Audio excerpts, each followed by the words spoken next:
It's a cold February night in Binghamton, New York. The Bearcats are walking in a Dr. Biley court to face off against the current leaders of the America East, Vermont University. It's a great new opportunity. I see only positive things. Don't play Fauria in basketball. It goes much worse.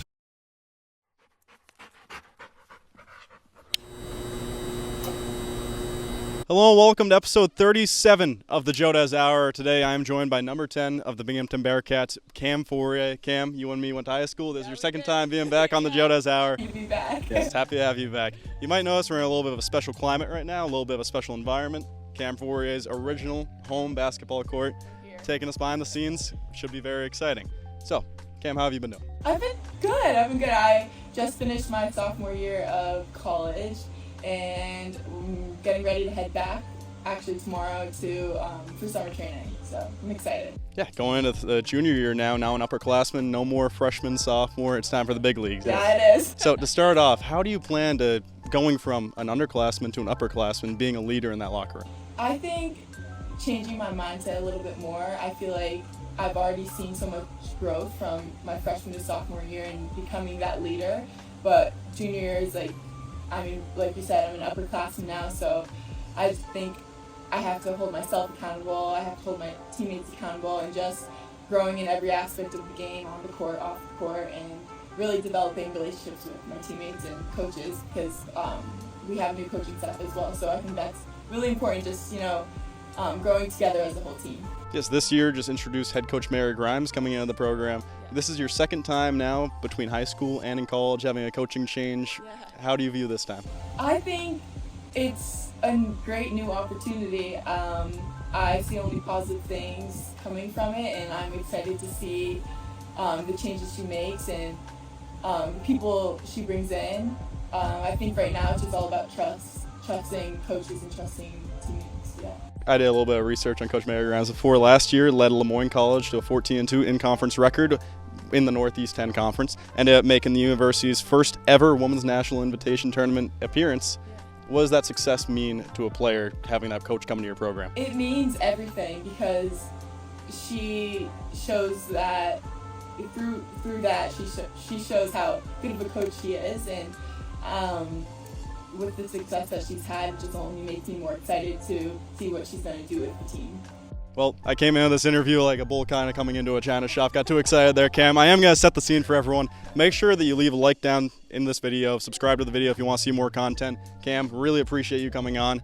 And for the audience, I'm going to set the scene for you right now. It's a cold February night in Binghamton, New York. The Bearcats are walking in a Dr. Biley court to face off against the current leaders of the America East, Vermont University. By the end of the night, you, Cam, had one of your best performances of the season, scoring 16 points on 5 of 6 shooting with 2 threes, grabbing 6 rebounds against Vermont on that same day. But Vermont too many times in that question. I caught myself in the second one. But yes, can you take us back through that day, how it feels right before a big performance? I think the difference between my great games and my not so great games is just like I said, the steady mindset I have throughout the whole game.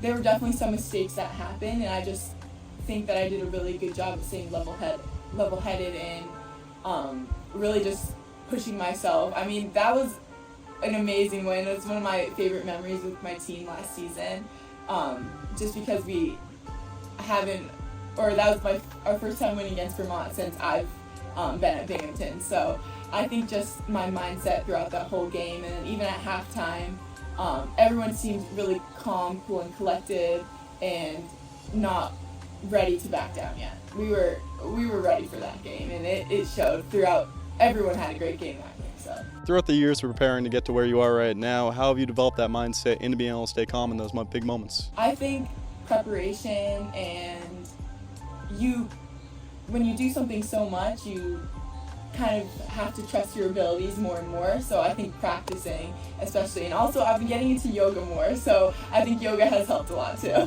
Yeah, I tried yoga out for the Shoutouts Hour last year, actually, for one of the first times. Yeah, very relaxing. Yes, it is. Yes. It's good for your mind too. And that actually comes into one of your NIL sponsorships right now, Stacked, the Stacked mat. Can you talk about that a little bit, how your experience with them has been? Yes. So they reached out to me towards the end of my season last year, and it was something I was super excited about. I did yoga before, but it was always something that I was really interested about and wanted to, test it out even more. So yeah, it's super cool. It's a foldable mat, and you could use it for it's there so you don't have to have other things. How do I explain it? There are blocks that you could use with yoga, but instead of using the blocks, you can just fold your mat up and use it for extra stuff for your workouts. And it's very cushioned, I would say, compared to all the other yoga mats that I've had. And it's definitely just made the experience of a new person doing yoga a lot better. So yeah, the colors are so cute too. So it's kind of like a Swiss Army knife a little bit for the yoga world. I know, yeah. That's a great way to put it. Yeah. Have you had any experiences with any other NIL type deals? Any name, image, likeness go around? Yeah. So there's a restaurant in Binghamton called The Grove, and I just got one around the same time as that stack mat actually, and then also Alani is a kind of like an energy drink brand. They have protein gummies. They have a bunch of things, and that was when I was super excited to be involved with, just because I love their drinks, and I'm obsessed with all their flavors. So that's something that's coming in August. So I'm excited for that. Yeah. The Jodo's Hour family loves Alani. Karina Prieto was on one of these episodes. I'll get you one right after this. Peach flavor, it's the best. Oh, it sounds amazing. Awesome. So we talked about a couple of your performances already, mainly that 16-point performance against Vermont. At the end of the season, you had 13 points against Bryan, the America East quarterfinal. That was right before the next round. What did you notice about the difference between the regular season and the postseason in college basketball? I think the difference between it is now it's really, if you lose a game, then you're out, and it's that's something crazy to think about, especially for the seniors. They could be playing their last game, so the environment is completely different. We're all competitive throughout the year, obviously, but everything just gets ramped up during playoffs, and the energy is there. It's amazing. The fans go up like crazy, and especially with women's basketball on the rise, we've already seen a lot of growth in the fans and stuff, so super exciting stuff, yeah. This year is when women's basketball took a massive leap. Have you noticed any difference in the amount of fans, amount of people come to your game between this year and last year? Definitely, yeah. I just feel like there's a lot more people talking about it. Compared to 2 years ago, people watched it, but not nowhere near as much as right now, But yeah, I've definitely seen a spike in the amount of fans coming to our games, which is awesome. I love hearing everyone in the stands, so yeah. This year was the first year ever that the Women's March Madness tournament, the championship round, ended up getting more viewerships than the men's tournament. I know. How does that feel as a player? It's awesome, because I feel like all the people who have been playing basketball as a girl or a woman, whatever, they've known how good the game is, so to see everyone realize that now, it's finally. Having players like Caitlin Clark just show how good the game is, and just bringing viewership is amazing. I love it. Yeah, Caitlin Clark being out of the Big Ten now helps out Michigan State a bit, I gotta tell you. Last year, I turned on, made my friends watch it, forced a room of 4 guys to watch women's basketball, and we were watching it. Last shot of the game, time's ticking down, tied game. Step back logo 3 to end it, and of course. It blows my mind every time. You could be playing amazing defense on this girl, and she's knocking down any shot, from anywhere. You gotta be locked in 24/7 when you're on her.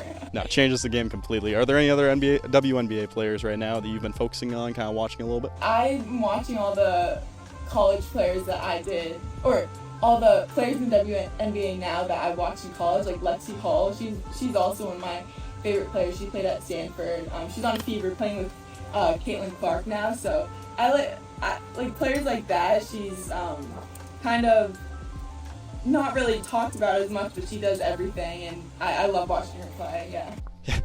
Appreciate you staying composed during me fumbling around with my notes there. Don't worry about it. No, what's on where you watched her in college, you said, and then it kind of transferred over? Was there anything specific about her skill set or the way she plays that you kind of try to emulate? I think it's just she does everything that no one really wants to do. She's just a hustle player, and I love that about her, yeah. But obviously Caitlin Clark, she does there are so many players to choose from, but that was just off the top of my head. That's the one that came immediately. You were interviewed. Okay. The wind is not where. There's no wind here. I'm not gonna let the wind make up for it. I'm dropping these myself. Yeah, there is no wind at all here. I can't. Yeah, I can't lie at the camera right now. They know me too well. They understand. So, I'm gonna show you a little bit of the Joe's Hour research because you remind me of this a little bit. November 2023, you were interviewed by Kyle Beam of the Pipe Dream, where you said, "Athletics are in my blood. I felt that basketball was the sport that I was drawn to most ever since I was a kid." Can you tell me what drew you into basketball in those younger ages that still draws you to it now? Yeah, I have been around sports my whole life, and I come from an athletic background with like my brother. My brother was always involved in sports, basketball, football, and my younger sister, Basil, my older sister, everyone was involved in sports. So being around, being exposed to all the different kinds of sports kind of like, for some reason, I was always drawn to basketball, and I think it's because I was always taller and was able to get the rebounds over the little girls' heads. I just remember being super tall and loving it from the start, so I think the competitive aspect of it as well, I couldn't get enough of it as a kid. So as you get older, it gets harder and harder to remember just the pure joy that something like that can instill in you. Do you try to remind yourself throughout the game still, even now, about the joy from that? Yeah, definitely, because I think it's easy to get wrapped up in the politics of it, and you have a bad game and you're like, oh, like it makes you lose who you are, but I just try to remember why I fell in love with the game in the first place, and that definitely helps me a lot. You talked about your family a little bit. Can you go a little deeper into that? You have a family surrounded by athletes. Your older brother went to CU Boulder. Your father obviously speaks for himself, but this the papers are not working out with us. Okay, if this happens during like a really serious moment in the interview, I am screwed, Cam. It's gonna be terrible. Gonna be tears going down your face. All my, just please. No, yeah, they're going everywhere, Cam. No, you're fine. Don't worry about it. No, so having that, athletes everywhere, but you were able to find a little bit of individuality by focusing on basketball yourself, making that your own thing. How has it been bringing them into your own world while sharing it with them? I mean, I feel like I didn't really have to bring them into it. They kind of were always in it in the first place. My success comes from, I wouldn't be where I am today without both of my parents supporting me, driving me to practices, helping me keep my head up after bad games, and then even my siblings, playing horse before school, like playing one-on-one before school. I mean, it's always just been a fun time with them, but they've been with me along this journey, so once I committed to Binghamton, they were happy for me because they knew how hard I've worked for this, and they understand the grind too because they are going to play or play in college currently. Are there any specific details kind of stand out in your mind when you remember the day figuring out that you were going to commit to Binghamton, knowing that that was going to be your future? Yeah, I mean, I just like get chills talking about it because I feel like everything just worked out perfectly. I remember last time I was on your podcast, actually, I was committed to New Hampton, which is a prep school. I was about to take my 5th year. I believe so, right? I think so. It was in the documentary that you came on. Yes. So now committed to Binghamton. Yes. Ever since I filmed that, I said I was doing a PG year, and I was still deciding on a school to do a post-grad year at. But now I actually am at a college. I'm not doing a PG year anymore. I committed to a college. It's called Binghamton University, and it's in New York. Yes. So, like, looking back then, I had no idea where it was going. It was very unsure. It was very stressful. If anyone's gone through the recruiting process, it's just very stressful because you're deciding where you're going to spend the next 4 years. And once I took the visit to Binghamton, I knew it was the place for me just because the coaches seemed to really care and the teammates were, like, amazing. So, yeah. I get chills thinking about it, but it's been great. One of the seniors who was leading the team this year for the Bearcats in scoring was Denai Bowman. Can you talk about your relationship with her a little bit? Yeah, she was definitely a leader my freshman and sophomore year in Binghamton. Her ability to score and her ability to defend really wanted me to make myself a better player as a whole. So seeing her really just shine was enough to help me or help motivate me to want to become the best player I can be. Was there anything from her teachings to you that you hope to share with the youth that come in over the next few years? Yeah, I think the way she critiques me on the court, I know some people, everyone responds to help in different ways. Like some people would prefer to be like yelled at or whatever, you know what I mean? But she was always very kind and very like understanding of, you know, how she said things to me and stuff like that. So I think that's very helpful as a player to see someone so successful and then have them help you to get better in the end. So It's tough now to be showing tough love, I feel like. It's gotten a lot harder to be someone who's harder on field with camera phones coming out, all that stuff. When it gets taken out of context, it can be a bit rough. You see in the NBA, obviously Draymond Green, we saw what happened there with Jordan Poole, switch teams after that. It's I know. a lot harder just to be tough on your teammates. So showing the love, showing the compassion that you actually care about them, I think that's going to work out much better in the end, the alternative. I agree. And we talked about the interview earlier, talked about with the pipe dream. In that interview, you also said that you had planned on being a bigger scoring threat this season while also not forgetting about the other aspects of the game, not just focusing on the only points that you score during that game. Throughout the year, every statistic pretty much went up. Your steals went up, your average rebounds went up, your average points went up, your average assists went up. I was thinking the last one, that's what it was right there.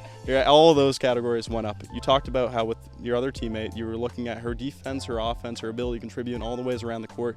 When did that come into your mind that you don't want to just be someone who scores, you want to be someone who contributes in every facet of the game? I just feel like people get so wrapped up in points. They don't, sometimes they don't think about the other aspects of the game. Some of the things that statistics can't even show, like helping your teammates. Oh God, tongue twister. That happened to me a second ago. I was getting you now. Yeah, I transferred it. Statistics can't show that. So I think wanting to improve in every aspect of the game was something that I could, like, it was something that I could see myself doing if I managed to stay level-headed and just continue to work hard. So yeah, I think rebounding is something that is, no one talks about rebounding enough, I feel like. Everyone talks about points, so that's something that I really want to work on as I grow in the game. Yeah, I have seen rebounds get disrespected a bit. They'll give a lot of hype to the double-doubles where it's points and assists, but not points rebounds sometimes. But pretty massive part of the game. You need those. Totally, yeah. Yeah, no, it's huge. But I got to ask, because of that, and when you're focusing with the mindset of an all-around game, how do you feel about Derek White and his performance this last playoff run? I'm not gonna lie. Oh, Cam, no. Cam, no. I can't answer that question because I feel like I didn't see enough of it. I know. Please don't cancel me. This might be having to get taken out. You might become a pariah around here. Cam, wow. I know. Next question. New York's gotten to you, Cam. I don't know what's that. No, I'm still a Celtics fan, though. No, I know. We'll always be a Celtics fan. Oh, have to be. There's no choice there. Just as a breakup for the video right now, before we get on to the next question, me and Cam are going to face off in a game with Pig. Cam has accepted the challenge to play Pig. I'll be in the full suit. Cam will not be in the suit, luckily. So we're going to see how this goes. Oh my god. Oh my god. That's getting the lead. Yeah, I know what I signed up for. Alright, we'll start with the free throw.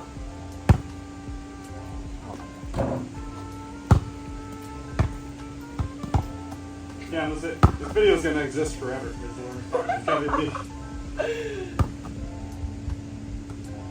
The whole routine going on. just like little dude. As a P. Oh, not bad, no. The closest shot so far is the worst part. Okay, no jump three.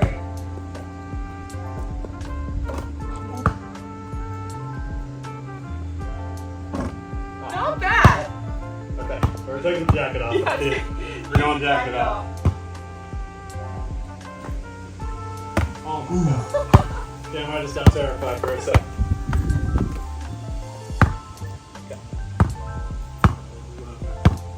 Do a little side step. Oh my god. Not a single shot.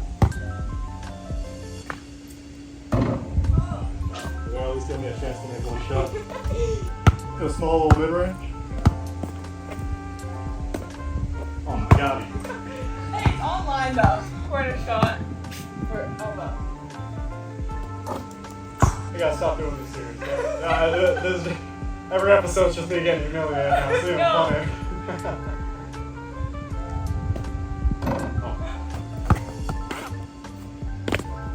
Oh! Make it! Gotta make the last one! Yes! So that messed up. you end it? No, don't play Cam Fauria in basketball. It goes much worse. She told me it should be easy. So we talked about your performances a little bit already. I've got one last performance I want to talk about. On December 17th, you scored 16 points, pulled down 10 rebounds, which you just talked about how important they are, and that was against Copen State.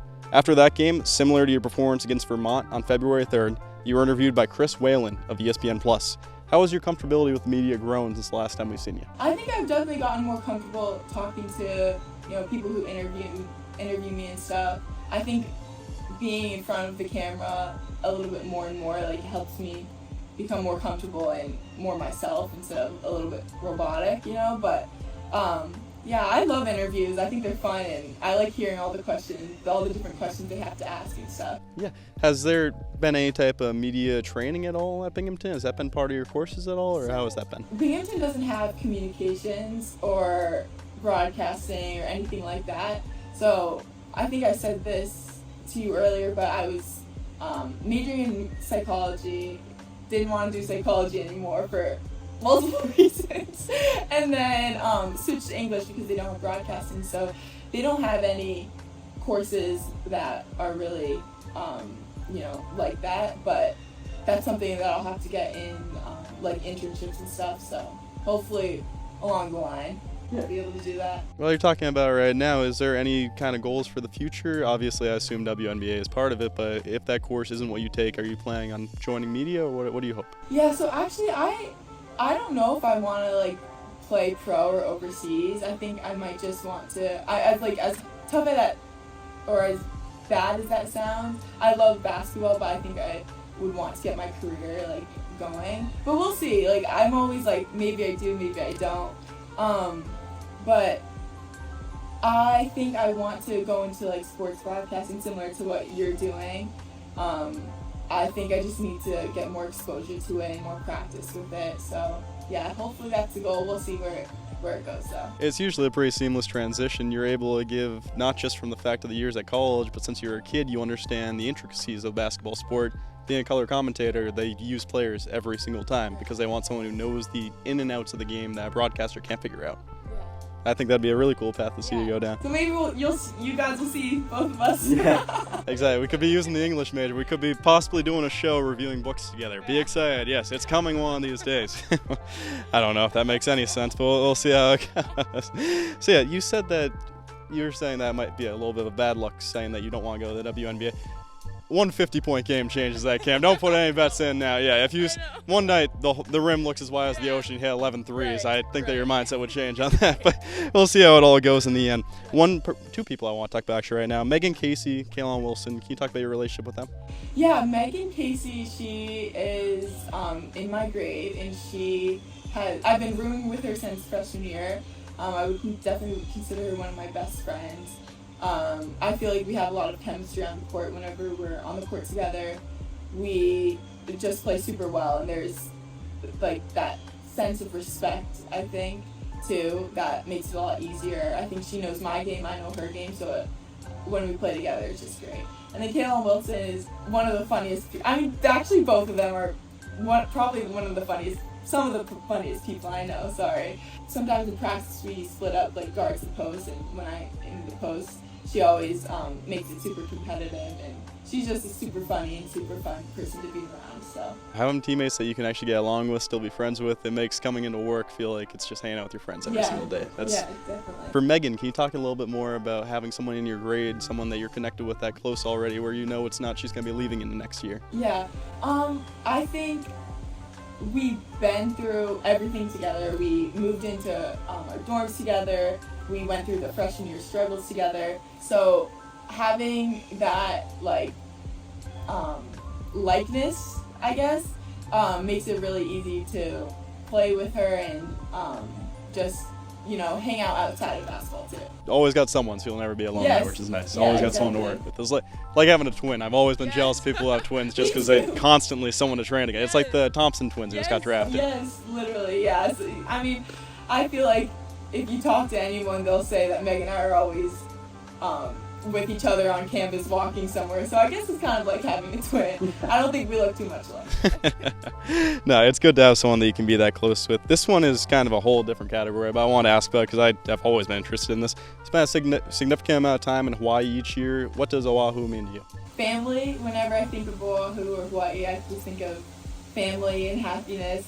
So my mom's from Japan, and then she moved to Hawaii when she was like 8 or 9, I believe. So I have aunts, cousins, and grandparents that live there. So I don't get to see them a lot, but when I do, I like to cherish that time I have with them. And it's so funny to see how much my little cousins grow, because when you're so young, I feel like a year they change into completely different. They look completely different. So yeah, I love it there. One of my favorite places ever. From what I've seen, another person in your family spends a lot of time there is your sister Riley. One thing that I've seen, we talked about a tiny bit because it just happened when we had filmed the first episode together. That Sonic movie, obviously. Yes. But throughout the next few years, she's also had some modeling pursuits, a few of those types of things. Yeah. Is that anything that you possibly want to get into when you're older, or what are you thinking? I mean, I feel like if I was presented with something like that, I definitely wouldn't say no. But I don't think it's really on the radar, like modeling and stuff. I think taking pictures and stuff is fun, but to take it seriously might be a little bit too much for me. But again, if it was presented, I definitely would knock it down. Yeah. Always interesting finding out what people do and don't want to take from their family. Like a lot of the times you'll see a sibling do something, you decide I really don't want to do that, or I would love to do that. Right, it's like complete opposites. Yeah. Yeah, tough to be in between. Yeah. But can we go a little bit more about Hawaii? You have grandparents, aunts, uncles there, you said. Yes. How has it been seeing that family after the years, connecting with them about your basketball career and everything that you've done so far? It's been great. They try to watch the games. I mean, I'm from Massachusetts. It's like an 11-hour flight, and from New York, I assume it's somewhere close to that as well. So they try to watch the games online and stuff. But when I see them, they're always asking about how I am. And I have my grandma. I obviously don't have a car there, so my grandma drives me to the outdoor court just so I can get that work in the morning and stuff. So they're all super supportive of my journey as well, and helping me out even when I'm in college, so it's great. You kind of hinted towards it a second ago, talking about shooting around at the outside courts there. Yeah. Can you talk about the preparation that goes in just week by week, day by day, just a little bit of the example of what the average week looks like for training for you? In the summer? Yes. Okay, so I guess in a day, obviously it changes, but this summer I've had training 7 to 8, and then I lift either after, or sometimes I push it back to like 6 p.m. and then I try to get conditioning in sometime during the day if the training doesn't have conditioning in it, and then I try to get extra shots up as well. So just a little bit here and there. My day's pretty packed, but I like being busy, so it works out. A lot of people I know have a certain number of shots they want to get off every day, a certain number of shots they want to make. Is that anything that you kind of follow, or is it more of just a certain amount of set time? It's kind of just a set time. There's a thing on the shooting machine where you can track how many makes you have, but I don't even do that. Sometimes I get too in my head about it, so I kind of just like thinking about my form, just getting my shot right, and it's kind of relaxing for me. So I try not to make it too stressful, but I'm still getting better while I'm doing it, which is nice. Do you believe in the mindset of you can't leave the court off a missed shot? Totally. Yeah, you can't leave on a miss. That's no go. That's a no-go. Setting yourself up for failure right there. Are there any other superstitions or game day rituals that you kind of follow before, kind of stay around that mindset? Yeah, so I used to have, I feel like in high school I used to have game day superstitions where if I like doing my hair like a bunch of different ways, so if I played bad with my hair a certain way, I would not wear my hair like that. But I feel like I just can't do that anymore. I try to get away from the superstitions because they're toxic for me. So I don't have any superstitions in college, and hopefully I will never have any superstitions. Yeah, trying the best to avoid it. Yes. Yeah, could end up like Ron Burgundy being scared of voodoo. Oh, God. It's not too bad of a superstition. Finally done fumbling around with the notes, so Right? Angel McCoughtry, the first overall pick, 2009 WNBA draft. She came by Binghamton, shared her whole story with the team. How was that experience meeting her? So I wasn't able to go to that, but the old head coach, she was really close with her, and she actually FaceTimed Angel before one of our playoff games, and to hear her experience and to hear her motivational tips was really encouraging, especially before the playoff game. But unfortunately I didn't get to go to that. I think I had class or something, but I think 2 of my teammates were able to go, and they said it was a great experience. So I had that question as one I was going to pull out to surprise you, and as I was typing it out last night, I thought there's no chance you went to There's something in my mind telling me that this was going to backfire. no, I didn't. I wanted to, but I couldn't. Yeah, that's okay. So can't make it to everything. As long as you made it to the Bryant playoff game, that's what matters. Yes, showed up there. That's what's huge. Yes. So let's talk a little bit more about Mary Grimes a tiny bit. Coming in, new head coach. You haven't had too much interaction with her, I assume, because it's her first season. What is the training looking like from your eyes, from what you know, that's starring Mary soon? So, yeah, like you said, I met her at the end of my junior year, towards the end of the year. But I don't really know what training's going to look like. I think going in, I'm going in with an open mind, obviously. But, yeah, I honestly wish I could answer that question, but I don't really know what's going to happen. Hopefully just good vibes and we're all able to mesh with each other well. Yeah, I probably should have been able to assume they didn't know what the training was. Yeah, I remembered you were going to train next week. Thought I might as well try asking. I worded it a little poorly. It's okay. No, you're good. But yeah, no, so going into the next season, you already have improved in pretty much every statistic from freshman year to sophomore year. What is the goal for this year? I think the goal for this year is the same as last year, to improve in everything once again. I hold myself to a really high standard, and sometimes when I don't meet my standards, I tend to get in my head a little bit. So I'd say doing that a little bit less, trusting myself, trusting all the practice and work that I put in to translate to games is key. Yeah. I think I brought it up last time we did the interview. You said something very similar to it a couple minutes ago. But Kobe Bryant has a quote where it's, nervousness is just a lack of preparation. If you're prepared, you're going to be just walking in, trusting your comfortability with it, being able to continue with that. How much prep do you put in for every single game? I think I put in a lot of prep for each game. I mean, as a team, we are, before games, we're scouting. The other teams, we're scouting the other players, scouting their plays. So with that, we have a sense of, comfortability in knowing who we're putting ourselves up against. But individually, I try to have moments of just silence with myself and just getting my mind right, focusing on the task at hand and trying not to think too deep into things. During that initial period, when you first came to Binghamton, your freshman year, when you were trying to get comfortable just with not even being near your family or anything, was there anything specific that you did to calm yourself down, make sure that you remembered that you were safe and you were fine? I like to shoot before games, so that's something that I did. I have music going on and just shooting. Nothing crazy. I'm not running up and down, but just trying to, like I said, get my mind right. But nothing super specific. That's about all I can think of. Yeah. Do you have any favorite songs to listen to while you shoot around? I like to listen. I can't listen to hardcore rap music because I feel like that makes me a little bit anxious. So I like to listen to Rod Wave because he calms me down. He's upbeat enough but not slow enough where I'll be too relaxed. You know what I mean? So yeah, whenever I tell people that, they're like, "You must be so sad." But his songs are just so calming. Yeah. Just have to get into the heartbreak mindset before the games, Cam. Definitely not. Definitely not. No, I can respect that. It's tough to listen to hard rap, as you said, right before something where you need to be locked in. It's not something where you can just be having fun. It's you got to stay focused. Yes. Nah, that's respect. Our producer, we're gonna be having come in to bring us clips 1, 2, and 3 of Cam. It has been a great interview so far, Cam. Hope that you've had a good time. I compiled a couple of clips that I wanted to show you. Just see if you can remember where you were in these moments, kind of break them down a little bit extra possibly. Just remind yourself of some of the greatness that you're capable of.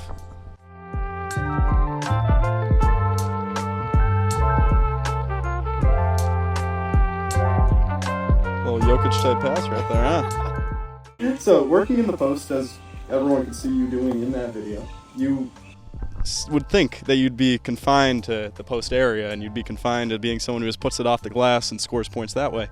In that video, you scored multiple three-pointers and your passing game was shown as top tier there. Can you talk about the development of not just the post, but bringing it out behind the line and also finding the open person? Yeah, I think when I was recruited here, they made it clear that, I was going to be a little bit of a hybrid, so a little bit of a guard, a little bit of a post. So freshman year, I actually played mostly 5, mostly in the paint, and didn't really, I think I maybe made 1 3 that whole year. So I made it clear to my coaches that I wanted to work on my three-point game, my perimeter game, and I think it really paid off because I was able to be a little bit of a three-point threat this year. So being able to post up, like I have some post moves in my bags and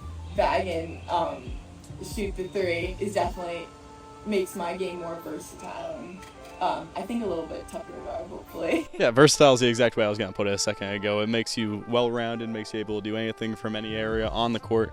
What is the experience with trainers like for you? Does Binghamton just assign coaches to help you guys train, or do you have a personal trainer that you go to in the off-season, or how is it for you? So, at least last year, so I just had a coach. You get to choose, so we do individuals, and you can just choose what coach you want to do the individual with. And I did mine with Coach Newman, who's, I'm super close with her. She's a great coach, and she's also someone who I credit a lot of my success to because she's helped me become a great player inside and out of the paint, and just being that rock for me when I have a bad game. But yeah, I love individuals because they really focus on your game and your game only, and what I need to do more of, what I need to do less of, and just having that person to talk to and having that outlet to who knows my game just as well as I know my game. Can you go a little deeper into your relationship with Coach Newman, how you guys possibly interact after a bad game like that? So she's the coach that recruited me to Binghamton, so I think that's where like our closeness stems from, and I think she knows how hard I work, so when I get in my head, she's like, girl, why are you getting in your head? Like, she knows that I work out with her all the time and what I'm capable of. So I think having her there has helped me a lot. You need someone that you can rely on, someone that can help you when you're in those moments where you're down. Yeah. When you're coming back from a game where you might have not had the best shooting performance, might have missed a play that you had meant to make, how do you stay in the mindset of this game is not that game, this one's completely new? It's such a quick game. Like, you can't let one little thing get into your head, and that's something I'm still, trying to get better at, and not have it explode into this, I'm having a horrible game, because that's easy to do too. But because it's such a quick game, I try to do something that will like switch my mind, or like do something good, like get a rebound or make the extra pass for my teammate to score, just so I can flip the switch, tongue twister again, into switching my mindset up, yeah. I was trying to find throughout the clips, I was able to find a couple threes, couple passes we saw a minute ago. I couldn't find the Fauria Fadeaway. Is that still a move that you bust out sometimes? Of course, it's still a move, yeah, of course. That was my go-to in high school, but I still definitely use it. Yeah, I still definitely do. I needed to make sure. I would have been heartbroken if the fadeaway was retired. That would have made me so sad. Okay, good. Is that, when you go to college, obviously you don't have to give out any secrets about the coaching, but feel like they're more of a focus of inside and outside shots than the mid-range? Is that something that you have noticed over the years or no? Not, I guess I'd say that watching basketball, I don't see as much of mid-range, but to bring up Denai Bowman, like her mid-range game, like that was her thing. So I feel like some players, it's mid-range and like that's their thing, and some players it's just like layups and threes. I think the game's definitely developed into more layups and threes. You don't see a lot of players using mid-range a lot, I feel now, which is interesting. But yeah.